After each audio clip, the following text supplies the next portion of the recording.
Tonight at Mohave, alongside Mr. Ferrara, our principal, we were introducing our MSA program, the new Math and Science Academy at Mohave Middle School, to our community. We're really trying to put the word out there to some of the elementary schools that feed into Mohave and just get people excited about the program.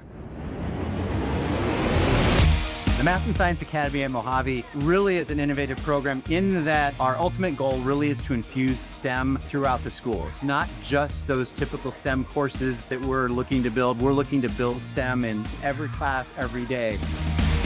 This is the stuff that my kid loves to do, and it gets him excited. All of the hands-on, all of the departments, the robotics, all of the STEM building stuff is super exciting for my kid, and so he's excited to start middle school. He's ready to start. I think the event tonight was actually pretty awesome. I didn't know what kind of crowd to expect. We actually had a really, really good turnout. My room is in shambles right now just because we had so many people through here playing the arcade games that the kids made. People are excited about what we're doing. I'm excited about it. People seem to be really on board with what we're talking about.